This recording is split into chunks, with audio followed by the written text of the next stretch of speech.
So అలా మీరు ఇదంతా నాకేమనిపిస్తుంది, మీరు ప్రారంభంలో నా పద్యం చదివారు అటజనగాంచ భూమిశ్వరుడు. ఈ ప్రబంధాలతో మీకు ఎలా పరిచయం ఏర్పడింది, ఎందుకు ఆకర్షణ కలిగింది సార్? ఇంట్రెస్ట్ ఉంది. మాకు నాడిటేలు ఉండేది అలసాన పెద్దన వారిది, ఇప్పుడు నేను చదివింది. అవును. ఒక కవి కాదు, ప్రవరుడు హీరో. అందులో ఆయన ఎంత అందగాడంటే, ఆయన తెల్లవారుజాముని చెరువుకి స్నానానికి వెళ్తూ ఉంటే అప్పటి వరకు ఆ ఊళ్ళో ఆడపిల్లలు ఆలస్యంగా లేచేవారట నిద్ర.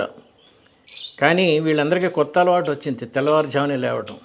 ఎందుకు వచ్చిందంటే, ఈ ప్రవరుడు అనేవాడు పొద్దున్నే వెళ్తాడు కదా, ఆయన చూడటానికి వీళ్ళందరూ తెల్లవారుజామున లేవటం అనేది నా కల్పన అది. అదే అలాగే ఆపురి బాయకుండు మకరాంక శశాంకం అంత అందమైన వాడు.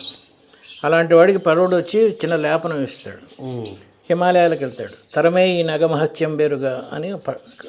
తర్వాత అటజని కాంచి భూమిశ్వరుడు. ఇంత లేసి కన్నులుండా ఉంటుంది వారు, ఇంతలో కన్నులుండా. ఆయన ఆన్సర్ చెప్పదు ఏటెళ్లాలో ఇంటి కిందకి. అప్పుడు జ్ఞాన తపాగ్నిహోత్ర పరతంత్రుడు నేని అని చెప్పి పద్యం పాడితే అగ్నిదేవుడు వచ్చి తీసుకెళ్తాడు. ఇంట్రెస్టింగ్గా ఉంది కదా, చాలా ఇంట్రెస్టింగ్తో కొంచెం పద్యాలు అక్కడక్కడ కంటతా పడితే అది వచ్చేసింది అనమాట. అంటే ఇప్పుడు కొత్త రచయితలకి నేను చెప్పే సలహా అదే, మీరు చదివే కొద్దీ దేవులపల్లి కృష్ణశాస్త్రి గారు ఎక్కడో రాస్తారు, మెదడు అనేది ఒక రిజర్వాయర్ లాంటిది, మనం రాస్తూ ఉంటే అది ఖాళీ అయిపోతూ ఉంటుంది భావాలు, మళ్ళీ కొత్తవి నింపుకోవాలి అంటాడు. గొప్ప మాట. అలా ఎప్పటికప్పుడు చదువుతూ ఉండకపోతే రచయితలు వమనం చేసుకోవటం మానేసి రాయటం మొదలు పెడతారు. అది ఆ రిజర్వాయర్ ఖాళీ అయిపోతుంది, మళ్ళీ దాన్ని నింపాలంటే మనం చదివితే భావాలు, పదాలు, శబ్దశక్తి వస్తుంది. సో మీరు ఈ ప్రబంధాలకి ఆకర్షణ మీరు ఎవరు, మీ తాతగారు ఎవరు ప్రభావం ఉందా సార్? తాతగారు చిన్నప్పుడు నాకు మంత్రపుష్పాన్ని నేర్పారండి. ఐఎమ్ నాట్ ఇంటెలిజెంట్, నాకు తెలియనివాడు కాదు, కానీ గ్రహణ శక్తి పెరిగింది. ఈ సందర్భంగా మళ్ళీ కొంచెం అప్రస్తుతమైన విద్యార్థులకు పాయింట్ చెప్తాను. నేను మిమ్మల్ని మీ పేరేమిటి అని అడిగాను అనుకోండి, నా ప్రశ్న మీ జ్ఞానేంద్రియం ద్వారా లోపలికి వెళ్తుంది, ఇక్కడికి వెళ్తుంది. సమాధానం కర్మేంద్రియం ద్వారా బయటకు వస్తుంది. జ్ఞానేంద్రియానికి కర్మేంద్రియానికి గల అనుసంధానమే జ్ఞాపకం, మెమరీ. ఇక్కడ లోపల దాదాపు 5 లక్షల న్యూరాన్స్ యాక్టివ్గా ఉంటాయి. ఇప్పుడు పోకిరీలో హీరో ఎవరు? మహేష్ బాబు. ఇది యాక్టివ్ న్యూరాన్ అంటారు, అడగగానే సమాధానం చెప్పగలరు. అలాగే మిమ్మల్ని ఆర్కిమిడీస్ ప్రిన్సిపల్ కానీ న్యూటన్స్ లా అంటే కొంచెం ఆలోచిస్తారు, మర్చిపోయి ఉంటారు, వాటిని డెడ్ న్యూరాన్స్ అంటాం.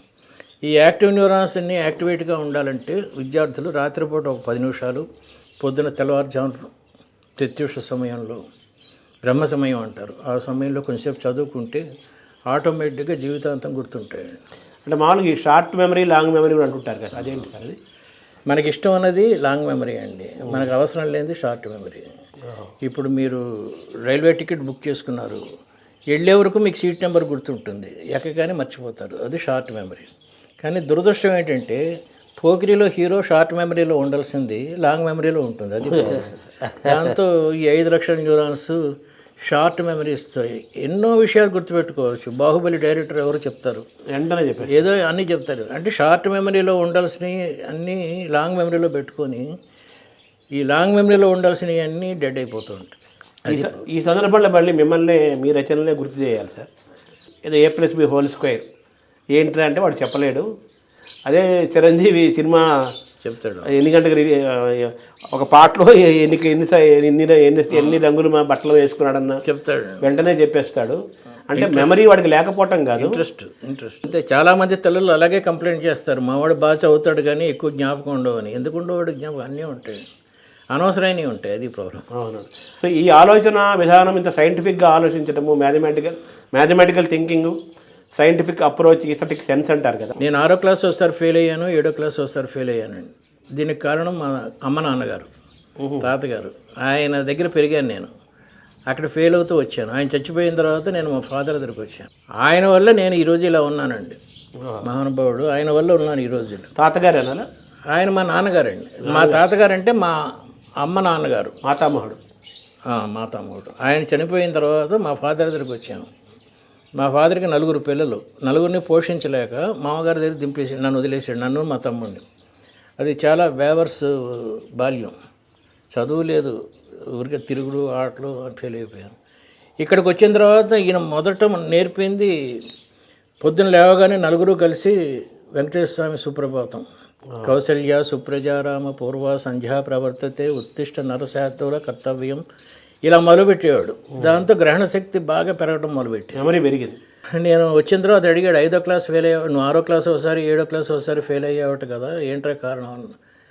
నాకేం రాదు నాన్నగారు, నాకు ఏబిసిడీలు రావు, ఆయిల్ రావు అంటే ఆయన అన్నాడు, 4వ ఎక్కం రాదా నీకు? నాకు 4ఏ కాదు 2వ ఎక్కం కూడా రాదండి అన్న. 40వ ఎక్కం కంటతా 40వ ఎక్కం వరకు కంటతా పెట్టి చెప్తే కానీ నీకు భోజనం లేదురా అన్నాడు. ఆయన చాలా భేదవాడు, అక్కడ ఏదో పెద్ద భోజనం లేదు ఏం లేదు. మరుసటి రోజు వెళ్ళి 40 ఎక్కలు వచ్చినాయి నాన్నగారు అన్న. నిజంగా 40 ఎక్కలు వచ్చినాయా ఒక్క రోజులో? 40 ఎక్కం ఒకటే వచ్చింది అని అడిగాడు. 40 ఎక్కలు వచ్చినాయి. 23వ ఎక్కం చెప్పరా అన్నాడు. ముందు నుంచి చెప్పనా వెనక నుంచి చెప్పనా అని అడిగాడు. అబ్బో, ఆయనకి అర్థం కాల. వెనకాల నుంచి చెప్పన్నాడు. 23 పదులు 230, 23 తొమ్మిదిలు 207, 8 184, 7 121, 6 132, 5 115, 4 92 చెప్పుకుంటాడు. మరి నీ తెలివితేటలు ఉన్నాడు, ఫెయిల్ అయ్యావు ఎందుకురా అన్నాడు. ఇక్కడ అందరూ గ్రహించాల్సిన విషయం ఏంటంటే తెలివితేటలు వేరు, జ్ఞాపక శక్తి వేరు. ప్రతివాడికి 5 లక్షల విషయాలు జ్ఞాపకం ఉంటాయండి. ఏవి అనేది ప్రాబ్లం. సో ఒక రోజులో ఇలా వచ్చినప్పుడు ఆయన డౌట్ వచ్చింది, ఇది ఎక్కాల్లో ఏదో మిస్చిఫ్ ఉందిరా, నేను పద్యం చెప్తాను, అది ఎంతకాలంలో కంటతా పడతాను, పద్యం చెప్పండి నాన్నగారు చూస్తాను. అప్పుడు ఆయన ఒక పద్యం చెప్పాడు. ఇది అలసాని పెద్దన గారు విజయ కృష్ణదేవరాయల గారి దగ్గర చెప్పిన పద్యం. పూత మెరుంగులు పసరు పూప బెడంగల జూపునెట్టి వాకైతలు జగ్గు నిగ్గు నెనగావలే కమ్మన కమ్మనన్ బలెన్ రాత్రియన్ బవలు మరుపురాని హొయల్ చెలియార జంపు నీ దాతరి దమ్మిచూలి కట్ చేసి చెప్పేస్తున్నాను. ఇది తెలుగు అచ్చ తెలుగు పఠించిన, మరి సంస్కృతంబు పఠించిన. నెక్స్ట్ 14 భారతీ వధూటి తపనయ్య గర్భనికటి భవదానన పర్వసాయితి. ఇదండి పద్యం. అది ఆంధ్ర తెలుగు భాగం, అది సంస్కృత భాగం. సంస్కృతం. ఇది చెప్పేసరికి ఆయన కన్విన్స్ అయ్యాడు. అది చెప్పేసి నేర్చుకున్నారా వెంటనే? వెంటనే ఎంతసేపు పట్టింది సార్? 3 days పట్టిందండి. అబ్బో, అంటే చిన్న వయసే కదా. స్కూల్ ఉంటుంది. నేనంతా 7వ క్లాస్, 2వ సంవత్సరం 7వ క్లాస్, చాలా చిన్న వయసు. ఇంకక్కడి నుంచి వెనక్కి చూసుకోవటం లేదు. ఈ తెలుగు సాహిత్యంలో మన పురాణాలు, మన ఇతిహాసాలు, వీటి గురించి రాసే రచయితలు 2 రకాలుగా ఉన్నారండి. ఒకటి అంతా అదే అంటే ఎవరికి అర్థం కాదు. అది ఆ టేస్ట్ ఉన్న వాళ్ళకి, అర్థం ఉన్న వాళ్ళకి. మన బాలాంతర వెంకటరమణ గారు వీళ్ళు రాస్తున్నారు కదా, అవును, అదే గ్రూప్ అండి. వెంకట భారతీశ్వర గారు కాదండి, మన బాలాంతర వెంకటరమణ గారు అని ఇప్పుడు కరెక్ట్. అచ్చ తెలుగు, మామూలు తెలుగు, పాపులర్ తెలుగు రాసేవాళ్ళకి అసలు పురాణాలు తెలియవు, సంస్కృతం తెలియదు, సవర్ణ దీర్ఘ సంజ్ఞ కూడా ఏం తెలియదు. ఇది అది మిక్స్ చేస్తే మన పాఠకులకి తెలుగులో ఇంత అందం ఉందా అని చెప్పాలని నా ఉద్దేశం. అందుకనే ఈ మాటికి ఇప్పుడు ఆయన ఎవరు, మన కరుణశ్రీ గారు, నేనొక పూల మొక్క కడ నిలిచి చివాలను కొమ్మ వంచి గోరాంచడి నెత్తలోను విరున్ని జాలిగా నోళ్ళు విప్పి మా ప్రాణము దీతువా అనొచ్చు బావురం అన్నవి కునిగిపోతే నా మనసంత ఏదో పుష్ప విలాప కావ్యమేం. తలుపు తీసి 15 ఏళ్ల ఈడుగల బాలిక పోలిక రాచపిల్ల దిగుచున్నది కిందికి మెట్ల మీద కుంతి విలాపం. ఇవన్నీ ఇంత సులువుగా ఇంత బాగా చెప్తే ఈ తెలుగు పట్ల మనోళ్ళకి ఏదైనా కొద్దిగా ఇంట్రెస్ట్ వస్తుందేమో అని నా ప్రయత్నం. చాలా మంచి ప్రయత్నం కదా సార్. ఇప్పుడు మీరు మీ రచనల గురించి ఒక పాఠకుడిగా ఒకసారి సమీక్షించి కూడా గుర్తు చేసుకుంటే, తిలక్ లాంటి కవులు మాలాంటి చాలామందికి మీ రచనల ద్వారానే పరిచయం అన్నారన్నది అతిశయోక్తి కాదు సార్. నా అక్షరాలు వెన్నెల్లో టైటిలే పెట్టేశారు మీరు.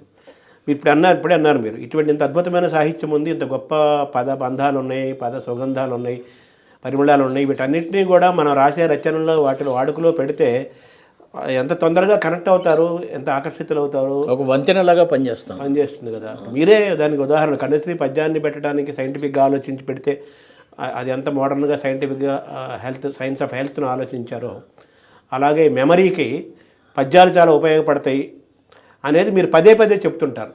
అవును.